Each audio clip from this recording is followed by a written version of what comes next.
నమస్తే అండి, నేను doctor Ramana Raju, senior Ayurvedic consultant, Medinine Ayurveda hospital. మనం ఈ రోజు ఎక్కువ మంది ఎదుర్కొంటున్న సమస్య మనకు థైరాయిడ్. ఎందువల్ల ఎక్కువ అవుతుంది అంటే మనం అవసరం ఉన్నా లేకపోయినా అయోడిన్ ఉప్పు అందరం వాడటం వల్ల, అదేవిధంగా ఎక్కువ క్యాలరీస్ కలిగినటువంటి ఆహార పదార్థాలు తీసుకొని దానికి తగిన వ్యాయామం చేయకపోవటం, ముఖ్యంగా పగలు నిద్రపోవటం, రాత్రి మేలుకోవటం, ఎక్కువ బిర్యానీ ఎక్కువ తీసుకోవటం, అదేవిధంగా మానసికమైన వ్యాకులత, వీటన్నిటి వల్ల కూడా మనకు ఈ థైరాయిడ్ కేసులు పెరుగుతున్నాయి. ఈ థైరాయిడ్ గ్రంథి అనేది మనకు ఈ గొంతు దగ్గర సీతాకోక చిలుక ఆకారంలో ఉంటాయి. ఈ థైరాయిడ్ గ్రంథి అనేది మనం తీసుకుంటే పిండి పదార్థాలు, కొవ్వులు, ప్రోటీన్స్, వీటిని అన్నిటిని కూడా మనం డైజెషన్ చేసి మన శరీరానికి కావాల్సిన శక్తిగా మార్చడానికి తోడ్పడుతుంది. ఎప్పుడైతే ఈ థైరాయిడ్ గ్రంథి తక్కువగా పనిచేయటం, దాన్ని హైపోథైరాయిడ్ అంటాం. దీని ద్వారా మనం తీసుకుంటే ప్రోటీన్స్, కొవ్వులు ఇవన్నీ కూడా మనకు శక్తిగా మారకుండా ఫ్యాట్ గా మారటం జరుగుతుంది. దీన్నే ఆయుర్వేదంలో మనం థైరాయిడ్ గ్రంథిని మనం ఔట్ గ్రంథి అంటాం. ఇది ఎక్కువగా పనిచేస్తే దాన్ని హైపర్ థైరాయిడ్ అని, అదేవిధంగా తక్కువగా పనిచేస్తే హైపోథైరాయిడ్ అంటాం.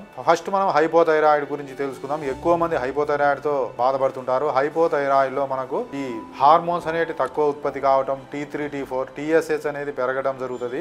దీని ద్వారా మనం తీసుకునేటటువంటి పదార్థాలన్నీ కూడా ఎనర్జీగా మారకుండా కొవ్వుగా ఎక్కువ మారటం వల్ల ఈ హైపోథైరాయిడ్ లో మనకు వెయిట్ పెరగడం ఉంటది. అదేవిధంగా మలబద్ధకము, డ్రై స్కిన్ ఉండటం, హెయిర్ ఫాల్ ఉండటం, అన్ని మూమెంట్స్ తక్కువ ఉండటం, అంటే నడవటం తక్కువ ఉంటది.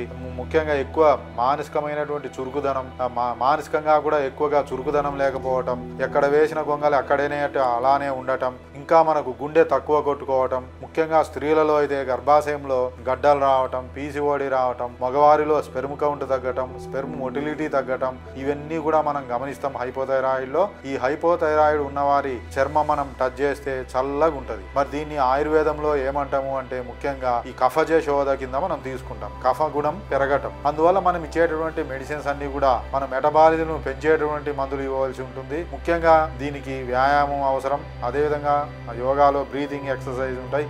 అనులోమ విలోమ అనేటువంటి కొన్ని రకాల బ్రీతింగ్ ఎక్సర్సైజ్ చేయడం ద్వారా, కపాలభాతి అనేటువంటి కొన్ని బ్రీతింగ్ ఎక్సర్సైజ్ చేయడం ద్వారా ఈ హైపోథైరాయిడ్ తగ్గుతుంది. మరి దీన్ని ఇంట్లో ఉండేటువంటి సింపుల్ కొన్ని మూలికల ద్వారా కూడా తగ్గించుకోవచ్చు. చొంటిపొడి, పిప్పళ్ళు, మిరియాలు ఈ 3 పౌరు సమానంగా కలిపి ఉదయం ఒక హాఫ్ స్పూన్, నైట్ ఒక హాఫ్ స్పూన్ మనం తేనెతో తీసుకుంటే కూడా ఈ TSH తగ్గి T3, T4 పెరిగి ఈ హైపోథైరాయిడ్ లో ఉన్నటువంటి సిమ్టమ్స్ అన్ని కూడా తగ్గుతాయి.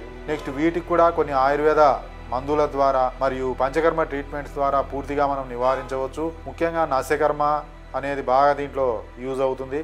నస్యకర్మ వల్ల మనకు హైపోథైరాయిడ్ అనేది ఈజీగా తగ్గుతుంది. దానితో పాటు వమన కర్మ అనేటువంటి ఒక పంచకర్మ చికిత్సా పద్ధతి ఉంటుంది. ఈ వమన కర్మలో కొన్ని మెడికేటెడ్ ఆయిల్స్ లేదా మెడికేటెడ్ గీ మనకు నోటి ద్వారా లోపలికి ఇచ్చి, దాని తర్వాత కొన్ని రకాల మెడిసిన్స్ ద్వారా వామిటింగ్ రూపంలో ఈ విష పదార్థాలని బయటికి పంపించడం ద్వారా ఈ హైపోథైరాయిడ్ అనేది పూర్తిగా తగ్గుతుంది. మరి ఈ హైపోథైరాయిడ్ లో మనం కాంచనార గుగ్గులు, వరుణాది కషాయం, ఆరోగ్యవర్ధిని ఇలాంటివి డాక్టర్ పర్యవేక్షణలో వాడాలి. ముఖ్యంగా మన మెడి అంటేనే మెడిసిన్, ఎక్సర్సైజ్, డైట్, ఇమ్యూనిటీ. వ్యాధికి ఒక మెడిసినే కాకుండా ఎక్సర్సైజ్ అవసరం, డైట్ అవసరం, ఇమ్యూనిటీని పెంచేటటువంటి ఆహార పదార్థాలు మరియు ఔషధాలు అవసరం. అన్నీ కలిస్తేనే మనకు సమగ్రమైన చికిత్సగా మనం చెప్పడం జరుగుతుంది. కాబట్టి ఎవరైనా సరే ఈ హైపోథైరాయిడ్ తో బాధపడుతూ అనేక మందులు వాడుతూ విసిగి వేసారిపోయి చాలా ఇబ్బంది పడుతుంటే ఒక్కసారి మీ రిపోర్ట్స్ తో మన మెడినైన్ ఆయుర్వేద హాస్పిటల్ సంప్రదించండి.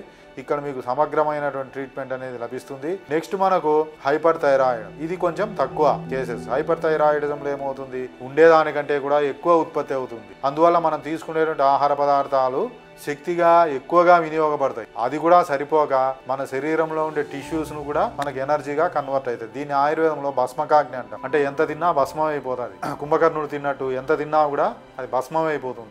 తినడమేమో ఎక్కువ తింటారు కానీ వెయిట్ పెరగదు. దీనికి కారణం ఏంటంటే ఉండేదానికంటే కూడా ఎక్కువగా మన కెటబాలిజం అనేది పెరగడం ద్వారా ఈ సమస్య వస్తుంది. మరి దీనికి ఎలా ట్రీట్మెంట్ ఉంటుంది, దీంట్లో ఏమేం టెస్ట్లు అవసరం అంటే దీంట్లో ముఖ్యంగా మనకు TSH అనేది తగ్గి T3, T4 అనేది పెరుగుతాయి. దీంట్లో ఏమేం లక్షణాలు ఉంటాయి, వెయిట్ లాస్ ఎక్కువ ఉంటది, ఎక్కువగా వనకటం ఎక్కువ ఉంటది, గుండె ఎక్కువ కొట్టుకోవటం, మోషన్స్ ఎక్కువ కావటం, నెక్స్ట్ ఇంకా నిద్ర లేకపోవటం, మానసికంగా ఎక్కువగా చిన్న వాటికి ఎక్కువ స్ట్రెస్ కావటం, ఇవన్నీ కూడా మనం గమనిస్తాం. దీంట్లో ముఖ్యంగా వెయిట్ లాస్ ఎక్కువ ఉండి పట్టుకుంటే వేడిగా ఉంటది. కంపేర్ టు హైపోథైరాయిడిజం ఈజీగా తగ్గుతుంది హైపర్ థైరాయిడ్. మరి దీంట్లో మనకు ఎలాంటి మందులు ఉంటాయంటే దీంట్లో కఫాన్ని పెంచేటువంటి మందులు, వాత పిత్తాన్ని తగ్గించే మందులు ఇవ్వాలి. సపోజ్ ఇప్పుడు ద్రాక్ష జ్యూస్ తాగటం, అదేవిధంగా విధంగా విదార్యాది చూర్ణం అంటాం. విదారి అంటే నేల గుమ్మడి పౌడర్. అది ఉదయం ఒక స్పూన్ నైట్ ఒక స్పూన్ మనం పాలతో కలిపి తీసుకుంటే కూడా కొంత తగ్గుతుంది. ఇంకా మనకు ఖర్జూరం, డ్రై ఫ్రూట్స్ ఎక్కువ తీసుకోవటం, గుమ్మడి జ్యూస్ తీసుకోవటం ఇవన్నీ చాలా ముఖ్యం. వీటితో పాటు ఆయుర్వేదంలో ముఖ్యంగా పంచకర్మ ట్రీట్మెంట్ లో మనకు వస్తికర్మ అని ఉంటది. దాన్ని మనం అనువాసన వస్తి అంటాం. ఈ అనువాసన వస్తి ఇవ్వటం ద్వారా ఈ హైపర్ థైరాయిడ్ కేసులు బాగా తగ్గుతాయి. ఇంకా మనకు ఇంటర్నల్ గా మనకు చాలా మెడిసిన్స్ ఉంటాయి. అవి విదార్యాది కషాయం అని, హంసపత్యాది కషాయం అని, ఇవి డాక్టర్ల పర్యవేక్షణలో వాడితే టీఎస్హెచ్ తగ్గడంతో పాటు ఎక్కువ కొట్టుకోవటం, వెయిట్ లాస్ కావటం, వణుకు రావటం ఇవన్నీ కూడా క్రమంగా తగ్గుతాయి. కాబట్టి మనకు థైరాయిడ్ కు ముఖ్యంగా ఆయుర్వేదంలో సమగ్రమైన పూర్తి ట్రీట్మెంట్ ఉంటుంది. కాబట్టి ఎవరైనా సరే ఈ థైరాయిడ్ తో బాధపడుతుంటే మీ రిపోర్ట్స్ తో ఒక్కసారి మన మెడి9 ఆయుర్వేద హాస్పిటల్ సంప్రదించండి. ఇక్కడ మీకు పూర్తి శాశ్వత పరిష్కారం అనేది లభిస్తుంది.